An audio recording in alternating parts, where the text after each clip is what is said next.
കാരണം വെച്ച് കഴിഞ്ഞാൽ ഞങ്ങൾ കുട്ടനാട്ടുകാരുടെ പ്രത്യേകത എന്ന് വെച്ചാൽ ഞങ്ങൾ ഒരിക്കലും ഞങ്ങളുടെ വരുമാനം നോക്കിയല്ല ജീവിക്കുന്നത്. വരുമാനത്തിൻ്റെ കാര്യത്തിൽ ഏറ്റവും കുറവുള്ള ആൾക്കാരാണ് കുട്ടനാട്ടുകാർ. കാരണം വെച്ച് കഴിഞ്ഞാൽ ഒരു വർഷത്തിൽ ഇപ്പോൾ ഒരു 4 മാസം ഒരു 5 മാസമാണ് കൃഷിയുള്ളത്.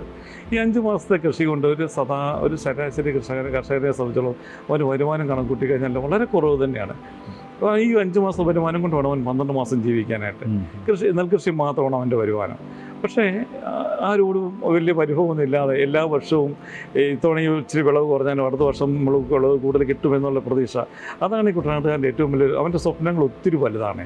അപ്പോൾ ആ നല്ല സ്വപ്നങ്ങൾ പേറുന്ന ഒരു ആൾക്കാരായത് കൊണ്ടായിരിക്കാം ദൈവം ഇവർക്ക് ഒത്തിരി വലിയ ഒരു നിധി ഇവിടെ ഒളിപ്പിച്ച് വെച്ചിരിക്കുന്നത്. ശരിക്കും കുട്ടനാടെന്ന് പറഞ്ഞു കഴിഞ്ഞാൽ ദൈവം ഒളിപ്പിച്ച് വെച്ചിരിക്കുന്ന ഒരു വലിയ നിധി തന്നെയാണ്. ഈ അടുത്തിടെയുള്ള പഠനത്തിൽ തന്നെയാണ് കുട്ടനാടിൻ്റെ മണ്ണിനടിയിലെ ഒത്തിരി കോടികൾ വില മതിക്കുന്ന കാർബൺ നിക്ഷേപം ഉണ്ടെന്നും വേറൊന്നുമല്ല, അങ്ങനെ വളരെയേറെ സാധ്യതകളെ പറ്റി കുട്ടനാടിനെ പറ്റി പറയുന്നുണ്ട്. ഇതൊന്നും അല്ലാതെ കണ്ട് ഇപ്പം ഇവിടെ ജീവിച്ച് പോകുന്ന കുട്ടനാട്ടിലെ കർഷകരെ അല്ലെങ്കിൽ ഇവിടുത്തെ ജീവനക്കാർ ഇവിടെ ഉള്ള ആൾക്കാർക്ക് ഇവിടുത്തെ ടൂറിസവും ഇവിടുത്തെ വെള്ളവും ഇവിടുത്തെ മീനും വേണ്ട രീതിയിൽ ഉപയോഗിക്കാൻ ശ്രമിക്കുകയാണെങ്കിൽ നല്ലൊരു നാടിന് നല്ലൊരു തലമുറയ്ക്ക് ഇവിടെ വളരെയേറെ അവസരങ്ങളുണ്ടെന്നുള്ളത് തെളിയിക്കാനുള്ളൊരു ശ്രമവും കൂടെ ഞങ്ങൾ നടത്തിക്കൊണ്ടിരിക്കുന്നു.